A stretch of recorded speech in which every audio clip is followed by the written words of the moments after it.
Hello students, આપણે last લેક્ચરમાં શું જોયું હતું કે ઓર્ડર અને ડિગ્રી ઓફ ડિફરન્શિયલ ઇક્વેશન. પહેલાં તો ડિફરન્શિયલ ઇક્વેશન શું છે એની ડેફિનેશન, ઓર્ડરને ડિગ્રી, એના ઉકેલ કઈ રીતે મળશે અને એના ઉકેલના પ્રકારો. બરાબર, આટલા આપણે જોયા હતા. હવે આપણે વિકલ સમીકરણના પ્રકાર જોઈએ અને એનું સોલ્યુશન મેળવવાની રીતો જોઈએ. બરાબર, કે કયા કયા વિકલ સમીકરણના પ્રકાર હોઈ શકે છે અને એને સોલ્વ કઈ રીતે કરવાના. ઓકે, તો ફર્સ્ટ ટોપિક શું છે આપણો કે પ્રથમ કક્ષા અને પ્રથમ પરિમાણવાળા વિકલ સમીકરણો. પ્રથમ કક્ષા એટલે કે ફર્સ્ટ ઓર્ડર. ઓર્ડર શું છે તમને ખબર છે. અને ફર્સ્ટ પરિમાણવાળા એટલે કે ડાયમેન્શન, ઓર્ડર ને ડિગ્રીવાળા વિકલ સમીકરણો. તો એ સમીકરણોના કેટલા પ્રકાર છે. એના પહેલો પ્રકાર શું છે કે વિયોજનીય ચલ રાશિઓવાળા વિકલ સમીકરણ. વિયોજનીય ચલ રાશિઓવાળા વિકલ સમીકરણ એટલે શું કે આ પ્રકારના વિકલ સમીકરણમાં એક્સ અને વાય ચલ રાશિઓ એવી રીતે છૂટી પાડી શકાય છે કે જેથી એક્સવાળા પદો ડીએક્સ સાથે અને વાયવાળા પદો ડીવાય સાથે આવે. બરાબર, શું કરવાનું છે વિયોજનીય ચલ રાશિઓવાળા વિકલ સમીકરણમાં કે આપણને એવું વિકલ સમીકરણ આપેલું હશે કે જેમાં આપણે સેટ કરવા જઈએ તો એક્સવાળા પદો ડીએક્સ સાથે અને વાયવાળા પદો ડીવાય સાથે આવશે. બરાબર, એટલે F1 એનું ફોર્મેટ શું છે કે F1x એટલે કે એક્સની વેરિયેબલવાળી કોઈ પોલિનોમિયલ હશે એ કોની સાથે આવશે, ડીએક્સ સાથે, plus F2y dy is equal two 0. એને આપણે આપી દઈએ ઇક્વેશન નંબર 1. બરાબર, જ્યારે આવું આપણને મળે કે એક્સવાળા પદો ડીએક્સ સાથે ને વાયવાળા પદો ડીવાય સાથે, તો આપણે એનું સોલ્યુશન કઈ રીતે મેળવી શકીશું કે જે ડાયરેક્ટ ઇક્વેશન 1 જે આપ્યું છે આપણને એનું સીધું સંકલન કરીશું તો આપણને એનો ઉકેલ મળશે. બરાબર, એટલે ઇક્વેશન 1નું સીધું સંકલન કરતાં તેનો સામાન્ય ઉકેલ મળશે. તો ઇક્વેશન 1 શું છે, એનું ઇન્ટિગ્રેશન કરશો તો integration F1x dx plus integration F2y dy is equal two c. c શું છે, સંકલનનો અચળાંક. બરાબર, જ્યાં c એ સંકલનનો અચળાંક છે. આ ફર્સ્ટ જે પ્રકાર છે વિકલ સમીકરણનો એ ખૂબ જ ઇઝી છે. આ ટાઈપના ઇક્વેશન આવી જાય તો તમને આઈડિયા આવી જવો જોઈએ કે અહીંયા આપણે એક્સવાળા પદો ડીએક્સ સાથે અને વાયવાળા પદો ડીવાય સાથે મૂકીને ઇઝીલી ઇન્ટિગ્રેશન કરી શકીએ છીએ. ઓકે, તો આપણને અહીંયા સંખ્યા આપેલી છે y² + 1 dx is equal to x² + 1 dy. તો શું કરી શકાય, જ્યારે આવું કોઈ વિકલ સમીકરણ જ્યારે ડીએક્સ ને ડીવાય આવશે તો સમજવાનું કે આ ડિફરન્શિયલ ઇક્વેશન છે. બરાબર, તો શું કરવું પડશે એના માટે આપણે એક્સવાળા પદો ડીએક્સ સાથે લઈ લઈએ અને વાયવાળા પદો ડીવાય સાથે લઈ લઈએ. તો શું કરવું પડશે, આ જે x² + 1 છે એને આપણે લાવી દઈએ ડીએક્સ પાસે. તો શું થશે, એના છેદમાં જશે અને વાયવાળા પદો છે ડીવાય સાથે એટલે 1/y² + 1. બરાબર, આ રીતે થશે. આપણને આવું આપેલું છે y² + 1 into dx is equal to x² + 1 into dy. આવું વિકલ સમીકરણ આપેલું હોય અને આપણે એનું સોલ્યુશન લાવવું હોય તો શું કરવું પડશે એ જોઈએ આપણે. એક્સવાળા પદો એક્સ સાથે ડીએક્સ સાથે અને વાયવાળા પદો ડીવાય સાથે. તો આ કોનું પદ છે, આખો કૌંસ છે એટલે આ વાયવાળું પદ ડીવાય સાથે જશે અને આ પદ અહીંયા એક્સ સાથે આવશે. તો શું કરવું પડશે, આ 1/માં જશે, 1/x² + 1 into dx is equal to 1/y² + 1 into dy થશે આવું. ઓકે, હવે સંકલન ડીએક્સ ને ડીવાય સાથે પદો આવી ગયા તો શું કરવું પડશે, સોલ્યુશન લાવવા માટે બંને બાજુ સંકલન. બરાબર, તો શું થશે 1/x² + 1 એ કોનું સંકલન થશે, tan ઇન્વર્સ એક્સનું. અમે પહેલાં આપણે જે સૂત્રો જોયા છે એમાં જોયું છે કે 1/1 + x² એનું ઇન્ટિગ્રેશન છે tan ઇન્વર્સ એક્સનું. tan ઇન્વર્સ એક્સ આ શું કોનું થશે, tan ઇન્વર્સ y પ્લસ અચળાંક c. બરાબર, તો આ શું થશે, ડાયરેક્ટ પણ લખી શકો છો કે જે આપેલ વિકલ સમીકરણનો ઉકેલ છે. બરાબર, અથવા tan inverse x minus tan inverse y is equal two c એ માંગેલ સમીકરણનો ઉકેલ છે. બરાબર, તો આ કયો થયો, આપણે ફર્સ્ટ જોયો વિયોજનીય ચલ રાશિઓવાળા વિકલ સમીકરણનો ઉકેલ. બરાબર, હવે બીજું જોઈએ સમપરિમાણીય વિકલ સમીકરણ. બરાબર, સમપરિમાણીય એટલે કે હોમોજીનિયસ વિકલ સમીકરણ. તો આ પ્રકારના સમીકરણને દર્શાવાય કઈ રીતે પહેલાં તો એ જુઓ કઈ રીતે દર્શાવાશે? તો dy/dx is equal two f(y/x). આ પ્રકારનું જો કોઈ સમીકરણ આપણને આપેલું હોય તો એને શું કહીશું આપણે? સમપરિમાણીય વિકલ સમીકરણ. બરાબર. તો હવે આપણે જોઈએ આ પ્રકારના સમીકરણને dy/dx is equal two f(y/x) વડે દર્શાવી શકાય. ધારો કે f(y/x) જે છે એમાં y/x બરાબર v લઈ લઈએ તો y બરાબર શું થશે? x v સાથે ગુણાશે એટલે y બરાબર vx થશે. બરાબર. yનું xની સાપેક્ષે ડિફરન્શિએશન કરીએ તો શું થશે? dy/dx is equal two vx એટલે કે v અચળ xનું વિકલન પ્લસ x અચળ vનું વિકલન. બરાબર. હવે આ જે કિંમતો છે dy/dxની આપણે ક્યાં મૂકીશું? આમાં મૂકીશું. સમજાય છે? તો ચલો આપણે એનું સોલ્યુશન જોઈએ. સમપરિમાણીય વિકલ સમીકરણ.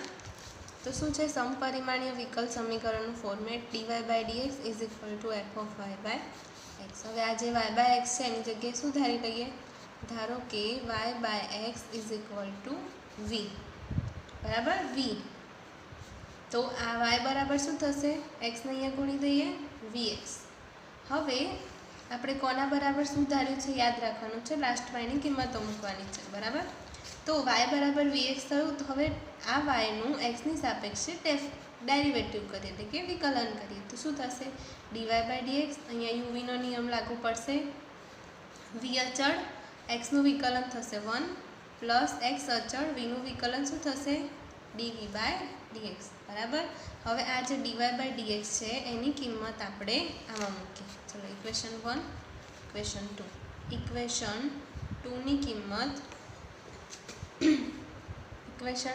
કિંમત ઇક્વેશન 1 માં મૂકતા આવું કરીશું તો શું થશે? મૂકો કિંમતો. તો આ જે સ્ટેપ છે એના બરાબર શું લખાશે? f(y/x). dy/dx is equal two f(y/x) implies dy/dx ની કિંમત શું છે? v plus x into dv/dx is equal two f(y/x) બરાબર શું ધાર્યા છે આપણે અહીંયા? v. તો f(v) આવું લખાશે. બરાબર. હવે આ x dv/dx ને અહીંયા રહેવા દઈએ અને આ v ને આ બાજુ લાવીએ તો શું થશે? therefore x into dv/dx is equal to f(v minus v). આ v જમણી સાઈડ આવશે એટલે માઇનસ થઈ જશે. બરાબર. f(v minus v). હવે આ જે f(v minus v) છે એને આપણે g(v) નામ આપી દઈએ. g(v) ખાલી કહેવા માટે. બરાબર. સેમ. ઓકે. હવે શું કરીએ? આ જે dv/dx છે એને આપણે અલગ પાડવા હોય તો શું કરવું પડે? એની સાથે શું ગુણાયેલું છે? x. તો x ને આખા સમીકરણ બંને બાજુ x વડે ભાગી નાખીએ તો આને x વડે ભાગશો અને આને x વડે ભાગશો તો x કેન્સલ અને અહીંયા આવશે x. બરાબર. તો શું કરીએ હવે? આને અહીંયાથી x કાઢવો છે તો શું થશે? dv/dx is equal two f(v minus v) over x. આના બરાબર શું લખી શકાય? g(v/x). બરાબર. શું લખાશે? કે x વડે ભાગતા. તો dv/dx મળી ગયા આપણને. હવે અહીંયા શું મળ્યું આપણને? dv/dx is equal two f(v minus v/x) is equal two g(v/x). તો ચલો અહીંયા આપણે ફરી લખીએ સ્ટેપને કે dv/dx is equal two f(v minus v/x) અથવા તો એને g(v/x) પણ લખી શકાય છે. ઓકે. હવે તમે આ સમીકરણને સોલ્વ કરવા માટે કોઈ આઈડિયા આવે છે તમને? શું કરી શકાય? ઓકે. હવે આ કોનું ટર્મ છે? vનું ટર્મ છે અને આ x. અહીંયા એક xનું ટર્મ છે ને એક vનું ટર્મ છે. હવે આગળ જે આપણે વિયોજનીય ચલનું રીત જોઈ એ પ્રમાણે આપણે એનું સોલ્યુશન કરી શકીએ કે x વાળા ટર્મ x સાથે અને v વાળા ટર્મ v સાથે. તો એવું કરવું હોય તો શું કરી શકાય? અહીંયા શું લખી શકાય? v વાળું ટર્મ શું છે? અહીંયા dv/g(v) ઇઝ ઇક્વલ ટુ આ dx છે એને આપણે અહીંયા લાવી દઈએ કેમ કે આપણે અહીંયા લાવ્યા છે dx/x. બરાબર. કે આ શું થયું? હવે v વાળા પદ v જોડે ને x વાળા પદ x જોડે. તો આ શું થયું કે આ તો શું છે? જે વિયોજનીય ચલ પ્રકારનું સમીકરણ છે. આને આપણે સોલ્વ કરતા આવડે છે. ડાયરેક્ટ એનું ઇન્ટિગ્રેશન લેશો તો એનું સોલ્યુશન મળી જશે. બરાબર. તો હવે બીજી એક વસ્તુ લાસ્ટમાં શું ધ્યાન રાખવાની છે કે આગળ આપણે v બરાબર શું ધાર્યા હતા, y/x. તો અહીંયા લાસ્ટમાં જ્યારે સોલ્યુશન આવી જાય ત્યારે vની જગ્યાએ આ ઉકેલમાં આપણે v બરાબર y/x મૂકતા આપણને શેમાં ઉકેલ મળશે, આપણને x અને y વેરિયેબલ્સમાં ઉકેલ મળશે. બરાબર. તો આપણે બે જોયા, બે પ્રકાર વિકલ સમીકરણના, વિયોજનીય ચલ અને સમપરિમાણીય. સમપરિમાણીયમાં શું કર્યું એ આપણે જોયું હમણાં. સમપરિમાણીયને વિયોજનીયના રૂપમાં ટ્રાન્સફર કરવાનું છે અને એને ફરીથી સોલ્વ તો આગળની રીતે જ કરવાનું છે. બરાબર. હવે આપણો થર્ડ ટોપિક શું છે, થર્ડ ઇક્વેશન એવું છે કે સુરેખ સમીકરણ, જે ખૂબ જ ઇમ્પોર્ટન્ટ છે અને આનો એક દાખલો 100% એક્ઝામમાં પૂછાય છે અને શું કહેવાય છે, linear differential equation. Linear differential equation, સુરેખ વિકલ સમીકરણ. બરાબર. તો પહેલાં એની થિયરી પણ આઈએમપી છે અને એનો દાખલો પણ આઈએમપી છે. એક દાખલો, થિયરી અને દાખલો બંને ભેગા થઈને 7 માર્ક્સમાં પૂછાય છે, પણ અત્યારની જે આપણી પેપર સ્ટાઇલ છે એ પ્રમાણે 9 માર્ક્સમાં પૂછાશે. બરાબર. કે સુરેખ સમીકરણનું ફોર્મેટ શું છે પહેલાં તો એ જોઈએ કે dy/dx plus py is equal two q. આ શું છે, સુરેખ વિકલ સમીકરણનું જનરલ ફોર્મ છે. હવે એક વસ્તુ ધ્યાનમાં રાખવાની છે કે હવે જે પણ આગળ હું થિયરી ચલાવીશ, જે પણ વિકલ સમીકરણની થિયરી, એમાં તમારે મેઇન શું યાદ રાખવાનું છે, જનરલ ફોર્મ યાદ રાખવાનું છે કે સુરેખ વિકલ સમીકરણ છે કે બર્નોલીનું છે, એના ઉપરથી તમારે સોલ્યુશનના સ્ટેપ યાદ રાખવાના છે અને એ સમીકરણ માટે તમારે એ રીત એપ્લાય કરવાની છે દાખલામાં. ઓકે. તો એક્ઝામમાં ક્વેશ્ચન કઈ રીતે પૂછાય છે કે સુરેખ વિકલ સમીકરણનું પ્રચલિત સમીકરણ લખો અને નીચેનો દાખલો ગણો, અથવા સુરેખ સમીકરણને સોલ્વ કરવાની રીત વર્ણવો અને એ રીત પરથી જે દાખલો આપેલું છે એને સોલ્વ કરો. બરાબર. આગળ જતાં હું તમને ક્વેશ્ચનનો બતાવીશ, ક્વેશ્ચનનો ફોર્મો, પણ અત્યારે આપણે આટલું યાદ રાખીશું. બરાબર. તો સુરેખ સમીકરણનું જનરલ ફોર્મ શું છે કે dy/dx plus py is equal two q. બરાબર. તો હવે આપણે સુરેખ વિકલ સમીકરણ સ્ટાર્ટ કરીએ કે સુરેખ વિકલ સમીકરણ કોને કહેવાય છે. તો શું લખી શકાય પહેલાં કે dy/dx plus py is equal two q ને yમાં સુરેખ સમીકરણ કહેવાય, yમાં સુરેખ સમીકરણ છે તેમ કહેવાય છે. બરાબર. એટલે એનું જનરલ ફોર્મ આપણે જોયું આગળ, dy/dx plus py is equal two q. પીની સાથે જે વેરિયેબલ હોય એ સુરેખ વિકલ સમીકરણમાં છે એમ કહેવાય. એટલે કે dy/dx plus py is equal two q ને yમાં સુરેખ સમીકરણ છે તેમ કહેવાય. બરાબર. હવે આવું જ્યારે બી આપણને આપેલું હોય dy/dx plus py, p capital છે ઇઝ ઇક્વલ ટુ q, આને આપણે ઇક્વેશન નંબર 1 આપી દેવાનું છે. બરાબર. તો શું કરવાનું છે એમાં પહેલાં હું ઉપર છેલ્લી માહિતી તમને આપી દઉં. જ્યારે આપણને દાખલો આપેલો હોય ત્યારે p, આ જનરલ ફોર્મ સાથે આપણે આપણી સંખ્યાને સરખાવવાની છે અને એમાંથી p અને qની વેલ્યુ આપણે અલગ કાઢવાની છે કે p શું છે અને q શું છે. બરાબર. એના પછી આપણે શું ફાઇન્ડ કરવાનું છે, સ્ટેપ, આ સ્ટેપ 1 થયું. સેકન્ડ સ્ટેપમાં આપણે શું કરવાનું છે, આપણો એનો સંકલ્યકારક અવયવ IF એટલે કે ઇન્ટિગ્રેટેડ ફેક્ટર ફાઇન્ડ કરવાનો છે. ઇન્ટિગ્રેટેડ ફેક્ટરનું સૂત્ર ખાસ ધ્યાન રાખવાનું છે, e⁻∫ p dx. બરાબર. શું છે IF એટલે કે સંકલ્યકારક અવયવ, જેને આપણે ઇન્ટિગ્રેટેડ ફેક્ટર પણ કહીએ છીએ. તો કઈ રીતે ફાઇન્ડ કરવાનું છે IF, e⁻∫p dx, xની સાપેક્ષે જે પણ p હોય એનું સંકલન લેવાનું છે. બરાબર. Okay. First step, second step, third step શું છે, એનું કમ્પ્લીટ સોલ્યુશન શું મળશે, કમ્પ્લીટ સોલ્યુશન ઓફ ઇક્વેશન 1, એટલે કે જે આપણને ઇક્વેશન આપેલું છે એનું કમ્પ્લીટ સોલ્યુશન, ફાઇનલ સોલ્યુશન શું મળશે, એના માટે આ સૂત્ર યાદ રાખવાનું છે, y/if is equal to integration q into if dx plus c. બરાબર. વાય ઇન્ટુ આઈએફ મળશે, એના ઉપરથી આ સોલ્યુશન મળશે. Y into IF is equal to integration q ક્યાંથી મળશે? અહીંયાથી આપણને સમીકરણમાં આપેલો છે ક્યુ ઇન્ટુ આઈએફને અહીંયા પણ જરૂર પડશે ને અહીંયા પણ ક્યુ આઈએફ ડીએક્સ, એટલે કે આખા ટર્મનું એક્સની સાપેક્ષે સંકલન પ્લસ સી શું છે? સંકલનનો અચળાંક. એટલે કે આ બધી વેલ્યુ મૂકશો ત્યારે આપણને જે જવાબ મળશે એ આપણા ઇક્વેશનનું સોલ્યુશન હશે. બરાબર? ધેરફોર શું લખી શકાય?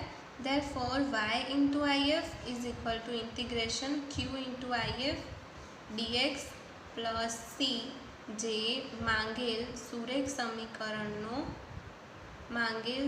સમીકરણનો ઉકેલ છે. બરાબર? હવે થિયરીમાં તમારે આટલું જ લખવાનું છે કે ફર્સ્ટ કે વાયમાં સુરેખ સમીકરણ છે એમ કહેવાય, પછી આને ઇક્વેશન નંબર 1 આપવાનું છે. આ ઇક્વેશન 1ને આપણી જે સંખ્યા હોય એની સાથે સરખાવવાનું છે, એટલે આપણને શું મળશે? પી અને ક્યુ મળી જાય પછી શું શોધવાનું છે? સંકલ્યકારક અવયવ, એટલે કે IF is equal to e raise to integrated p dx. બરાબર? ઇન્ટિગ્રેટેડ આઈએફ મળી જશે, ઇન્ટિગ્રેટેડ ફેક્ટર મળી જશે, એટલે આપણને આપણું સોલ્યુશન મળી જશે. બરાબર? તો શું મળશે? આ સૂત્ર ખાસ ધ્યાન રાખવાનું છે. ક્યારે? કે જ્યારે વાયમાં સુરેખ સમીકરણ હોય ત્યારે. તો શું થશે? Y into IF is equal to integration Q IF dx plus c. બરાબર? તો હવે આપણે એક્ઝામ્પલ જોઈએ એટલે તમને વધારે આઈડિયા આવશે. તો ફર્સ્ટ એક્ઝામ્પલ શું છે આપણું? કે dy by dx plus 1/x into y is equal to log x. બરાબર? શું કરવાનું છે? આને આપણે ઉકેલ મેળવો. વિકલ સમીકરણ, ક્વેશ્ચન આવો હશે, વિકલ સમીકરણ dy by dx plus 1/xy equal to log x ઉકેલો. હવે આટલું જ પેપરમાં આપેલું હશે. તમને જો બધા જ અત્યારે તો ખબર પડી જશે કે આ સુરેખ છે, પણ 2-3 આગળ એના વિકલ સમીકરણના પ્રકાર આવશે, એના પછી તમે કન્ફ્યુઝ નહીં થવા જોઈએ. સૌથી પહેલાં ફોર્મેટ ઓળખતા આવડવું જોઈએ કે આ કયા ફોર્મેટનું વિકલ સમીકરણ છે. બરાબર? તો શું કરીએ હવે? કે dy by dx plus 1/xy is equal to log x. તો પહેલાં તો આપણને જે સંખ્યા આપી છે એ લખી દો. Dy by dx 1/xy is equal to log x, એને આપી દો ઇક્વેશન નંબર 1. હવે તમને ખબર છે આ કયું આઈડિયા છે? કે dy by dx plus p y is equal to q, ખાલી ક્યુ આખો ક્યુમાં જશે. તો ખબર છે કે આ સુરેખ સમીકરણ છે, કારણ કે અત્યારે આપણે એક જ ફોર્મેટ ભણ્યા છે, એક જ પ્રકાર. તો શું કરીએ? ઇક્વેશન 1ને સુરેખ સમીકરણના પ્રમાણિત સ્વરૂપ સાથે સરખાવતા,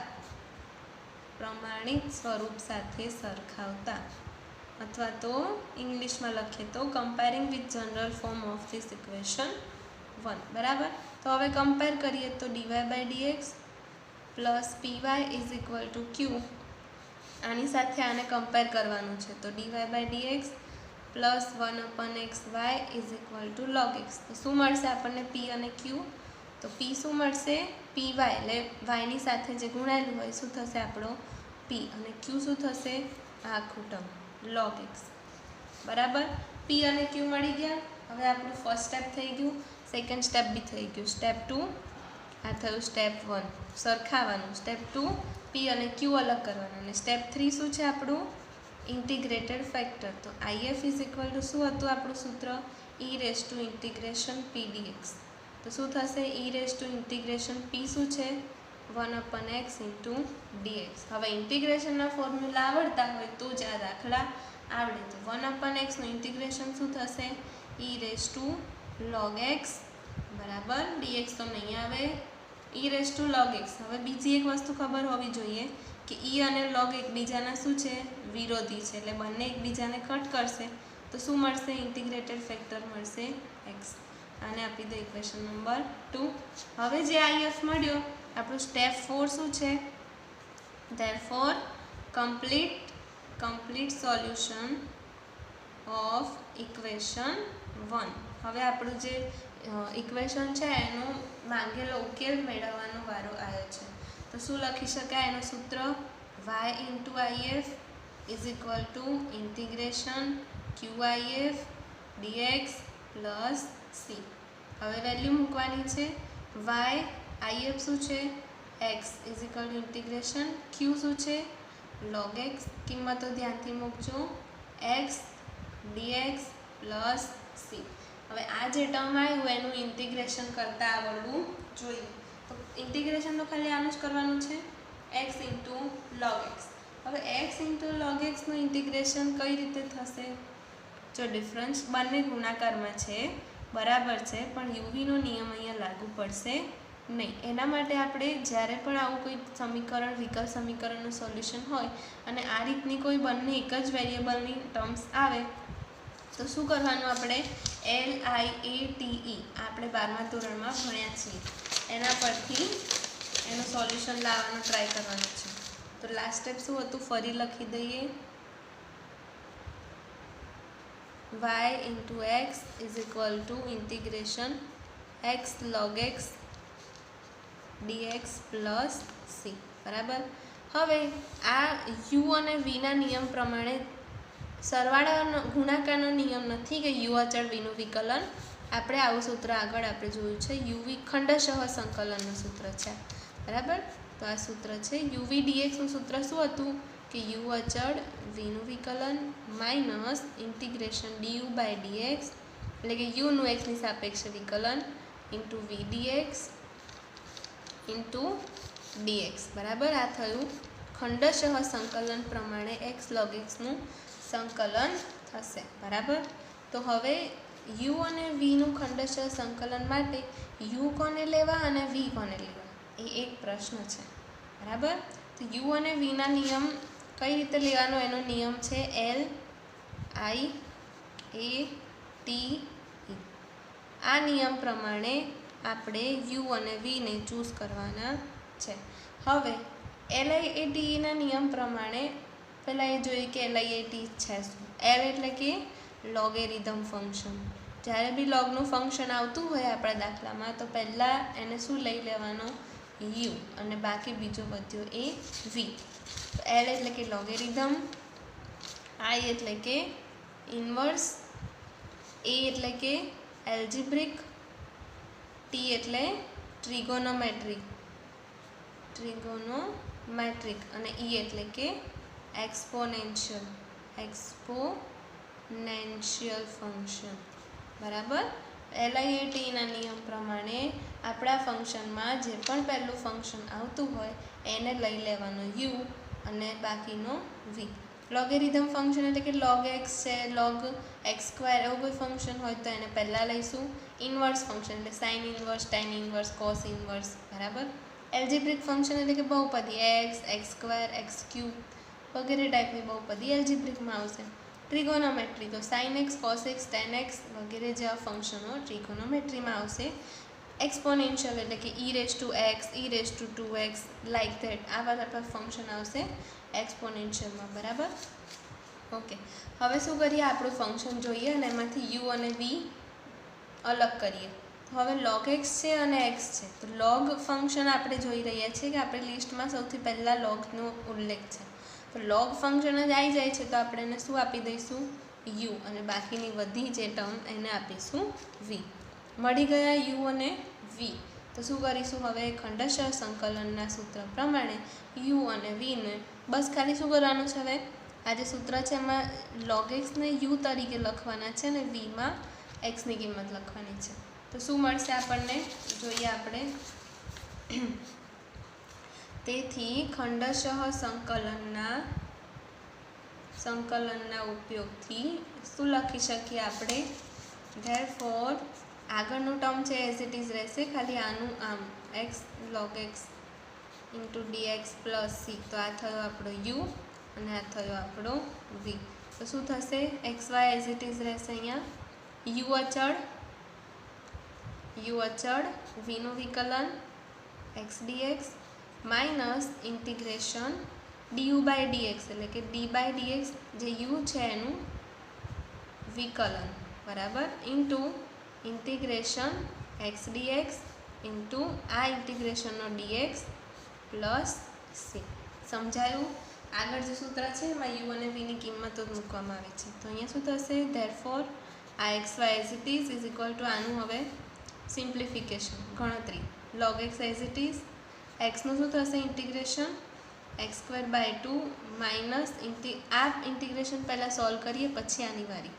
તો શું થશે અહીંયા આ integration as it is log xનું વિકલન થશે 1/x, આનું શું થશે x²/2 ઇન્ટુ આ dx તો રહેશે કારણ કે આ ઇન્ટિગ્રેશન આપણું બાકી છે. બરાબર, ખાસ ધ્યાન રાખજો, ખૂબ જ સહેલા દાખલા છે. 7-9 માર્ક્સ રોકડા મળશે. એક્સ એક્સ કેન્સલ આઉટ તો શું મળશે અહીંયા therefore xy is equal to log x x²/2 minus x integration as it is x/2 dx plus c. હવે x/2 છે તો 1/2 જે છે આગળ આવી જશે અહીંયા, તો ખાલી x dx રહેશે કે જેથી ઇન્ટિગ્રેશન ઇઝીલી થઈ જાય.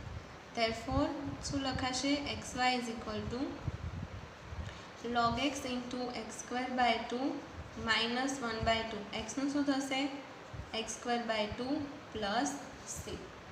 હવે શું થશે સિમ્પ્લિફાય કરો આખું term, xy is equal to log x x²/2 minus 1/2 અને x²/2 તો અહીંયા શું લખી શકાય x²/4 પ્લસ c લખાશે. આવું આ શું છે આ જે સમીકરણ મળ્યું. હવે આનું કોઈ સિમ્પ્લિફાય થઈ શકે એવું નથી, તો શું લખી શકાય કે જે માંગેલ ઇક્વેશન 1 નો ઉકેલ છે. બરાબર, ઓકે. હવે આપણે બીજો એક્ઝામ્પલ જોઈએ કે બીજો એક્ઝામ્પલમાં શું આપેલું છે. ઓકે, તો આપણો સેકન્ડ એક્ઝામ્પલ શું છે કે 1 + x² dy/dx plus y is equal two tan inverse x ઉકેલો.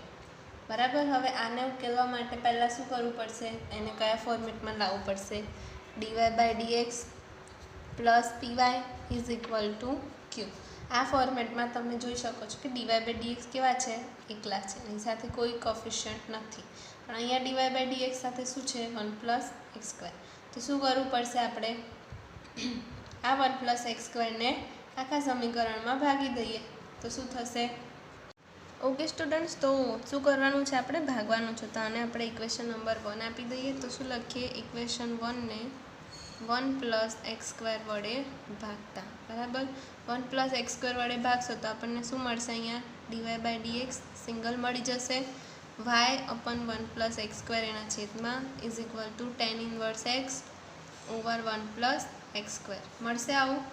ઓકે, હવે તમને દેખાય છે આ કંઈક ફોર્મેટ લાગે છે આપણું dy/dx plus py is equal to ક્યુના ફોર્મેટમાં. બરાબર, તો y જે છે અહીંયા આપણો y છે તો એનો p શું થશે, હવે p અને q લખીએ, p ઇઝ ઇક્વલ ટુ અને q is equal two p શું થશે yના સહગુણક એટલે 1/1 + x² અને q બરાબર શું થશે એ તો આખું જ આવશે કે tan inverse x over 1 + x². p અને q મળી ગયા. સ્ટેપ 1 કે એને સરખાયું, સ્ટેપ 2 p અને q મેળવ્યા. સ્ટેપ 3 શું છે આપણું કે ઇન્ટિગ્રેટેડ ફેક્ટર મેળવવાનું. if બરાબર શું લખી શકાય e⁻p dx, e⁻p dx. તો p શું છે આપણા 1/1 + x² ઇન્ટુ dx. તો શું થશે if બરાબર e⁻p બરાબર 1/1 + x² ઇન્ટુ dx. હવે તમને ખબર છે 1/1 + x² ઇન્ટિગ્રેશનનું શું થશે એનું tan ઇન્વર્સ x. તો અહીંયા શું થશે e⁻tan ઇન્વર્સ x. આ શું થયો આપણો ઇન્ટિગ્રેટેડ ફેક્ટર. બરાબર, ઇન્ટિગ્રેટેડ ફેક્ટર મળી ગયું એટલે આપણને આપણું કમ્પ્લીટ સોલ્યુશન મળી શકે. તો શું લખી શકીએ ધેરફોર સ્ટેપ 4 થશે આપણું complete solution of equation 1 is આપણું સૂત્ર y × if is equal to integration q × if into dx plus c. કિંમતો મૂકો, y as it is integrated factor શું છે આપણું e⁻tan inverse x integration q શું છે આપણું tan ઇન્વર્સ x છેદમાં 1 + x² ઇન્ટુ if એટલે કે e⁻tan inverse x into dx plus c થશે આવું. ઓકે, હવે તમે જોઈ શકો છો કે ઇન્ટિગ્રેશન ઇઝીલી નહીં થાય તો આપણે આદેશની રીતનો ઉપયોગ કરીએ. tan ઇન્વર્સ x બરાબર શું લઈ લઈએ t. તો શું લખીએ અહીંયા ધારો કે tan inverse x is equal to t છે. तो dt बराबर शू थशे tan इनवर्स x નું વિકલન 1/1 plus x square into dx બંને બાજુ વિકલન કરતા બંને બાજુ વિકલન કરીએ તો શું થશે dt બરાબર 1/1 plus x square into dx. હવે અહીંયા જુઓ 1/1 plus x square into dx તો શું થશે એની કિંમત dt tan ઇનવર્સ x બરાબર t. અહીંયા શું થશે e raise to t. Okay, તો શું લખીએ અહીંયા આપણે આદેશની રીત પ્રમાણે અહીંયા લખીએ y into e raise to tan inverse x એટલે e raise to t is equal to integration tan inverse x બરાબર t into 1/1 plus x square into dx શું થશે એનું dt અને e raise to tan inverse xનું થશે e raise to t. શાંતિથી બધા સ્ટેપની કિંમત મુકાવી જોઈએ. tan ઇનવર્સ x બરાબર t, e raise to tan inverse x બરાબર e રેઝ ટુ t અને આ જે વધે છે dx ઓવર 1 પ્લસ એક્સ સ્ક્વેરની કિંમત થશે dt plus c as it is. બરાબર. હવે t into e raise to t એનું વિકલન આપણે ઇઝીલી કરી શકીએ છીએ. ખંડશઃ વિકલન પરથી થશે એટલે કે સૂત્ર લખો integration uv dx is equal to u અચળ vનું વિકલન minus integration du by dx integration v dx into dx plus c. આ સૂત્ર પરથી u અને v મળશે. u અને v કોને કહીશું? Algebraic LIATE. ઓકે, તો LIATEના નિયમ પ્રમાણે આપણે જોઈએ તો પહેલાં L છે લોગેરિધમ ફંક્શન. બરાબર, તો લોગેરિધમ ફંક્શન આપણા ઇન્ટિગ્રેશનમાં નથી. I ઇન્વર્સ ફંક્શન પણ નથી. LIA એટલે કે એલ્જિબ્રિક ફંક્શન. એલ્જિબ્રિક ફંક્શન છે. t શું છે? એ બહુપદી છે કારણ કે અહીંયા બધું tની સાપેક્ષે છે એટલે આપણે t છે એ શું છે? એલ્જિબ્રિક ફંક્શન એટલે આપણે એને શું કહીશું? u કહીશું અને બાકી જે વધે છે એને શું કહીશું? v. બરાબર, તો u અને vની કિંમતો ઇક્વેશનમાં મૂકશો તો આપણને માંગેલ સમીકરણનો ઉકેલ મળશે. તો મૂકીએ આપણે. તો અહીંયા લખી દઈએ પહેલાં u ઇઝ ઇક્વલ ટુ શું છે? t અને v is equal to e raise to t. તો શું થશે? t અચળ integration e raise to t into dt minus integration d by અહીંયા dx છે આખા ટર્મ, અહીંયા dt છે એટલે dt tની સાપેક્ષે થશે tનું tની સાપેક્ષે વિકલન integration e raise to t dt અને આ ઇન્ટિગ્રેશનનું dt પ્લસ c. જવાબ શું મળશે? t into e raise to tનું ઇન્ટિગ્રેશન થશે e raise to t minus integration dt by dt 1 into e raise to tનું ઇન્ટિગ્રેશન થશે e raise to t into dt plus c. હજી આનું integration બાકી છે. ડાબી સાઈડ શું આપેલું છે અહીંયા? y into e raise to t is equal to y into e raise to t is equal to આનું વિકલન આપણે કર્યું. સોરી, સંકલન, ખંડશઃ સંકલન. અહીંયા ખંડશઃ વિકલન નહીં, અહીંયા ખંડશઃ સંકલન આવશે. બરાબર. ઓકે, હવે શું કરીએ નેક્સ્ટ? આનું ઇન્ટિગ્રેશન બાકી રહ્યું અને આખું ટર્મ ફરીથી લખીએ તો શું મળશે આપણને જોઈએ.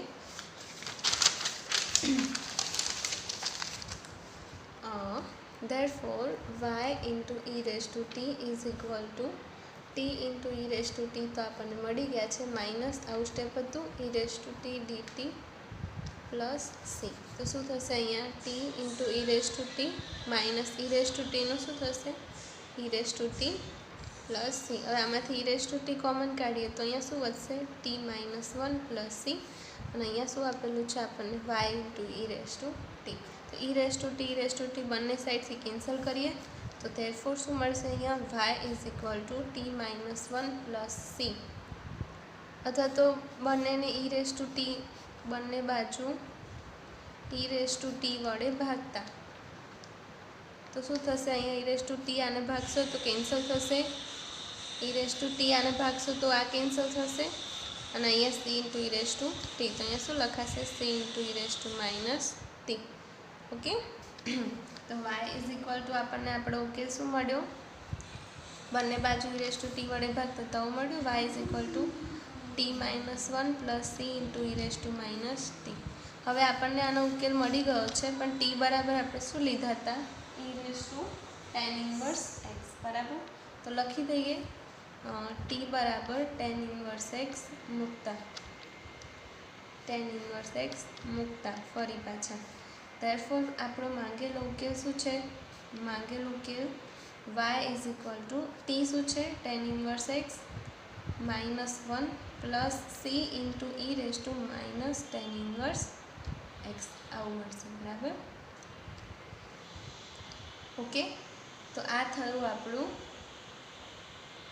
ઉકેલ. તો આજે આપણે ઓકે સ્ટુડન્ટ્સ, તો આજે આપણે આપણા લેક્ચરમાં શું જોયું?